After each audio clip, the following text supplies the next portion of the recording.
সকালবেলা চলে এলাম মন্দিরে।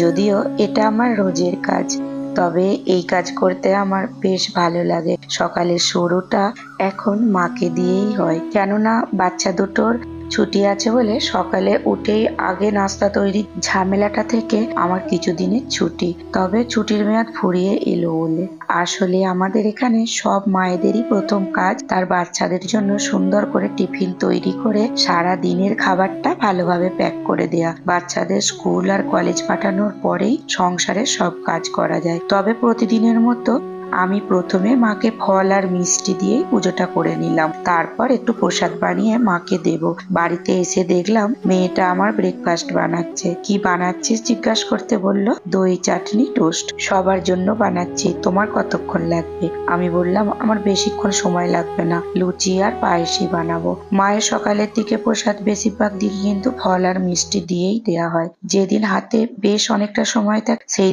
দিনই একটু প্রসাদ বানিয়ে দিই, তা না হলে সন্ধ্যের সময় মাকে কিছু বানিয়ে দেওয়া হয়। সকালের দিকে ভোগ বানানো বলতে ফোড়ন ভাত, পায়েস, লুচি, সুজি, সিমুই বা খিচুড়ি এর মধ্যে কোনো কিছু একটা বানিয়ে নিই। আসলে মাকে আবার সব রকম মিষ্টিও দেয়া যায় না, আর সব রকম ফলও দেয়া যায় না। ফলের মধ্যে কিছু কিছু ফল বাছা, যেমন তরমুজ, শসা, পেঁপে, কলা, নারকোল, সবেদা। আর মিষ্টি বলতে ওই লাড্ডু, খাজা, গজা এইসব। তবে আমি বাড়িতে বেশ অনেক রকমের টক ছাড়া মিষ্টি বানিয়ে মাকে ভোগ দিই। বলতে পারো মায়ের জন্য একটু নতুন নতুন কিছু বানাতেও বেশ আমার ভালোই লাগে। মাকে ভোগ নিবেদন করে আমার কিছুক্ষণ অবসর, কিছুটা সময় নিজের জন্য বলতে পারো।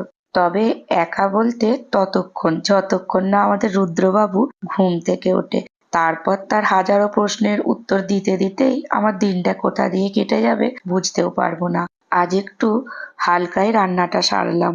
লাউ দিয়ে পাতলা পাতলা মুসুর ডাল, আর ঢ্যাঁড়স দিয়ে আলু দিয়ে ঝাল, আর মাছের ঝাল, আর সব রকম সবজির একটু টক। ছেলেটা একটু তাড়াতাড়ি খাবে বললো, ওর একটু বাইরে যাবার আছে বলে। বলল, মা তুমি কখন খাবে? আমি একা খাবো?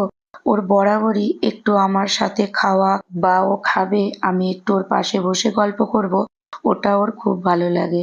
আজ তবে থাক, তোমরাও অনেক ভালো থেকো আর আনন্দের সাথে থেকো। আবার দেখা হবে অনেক গল্পের সাথে।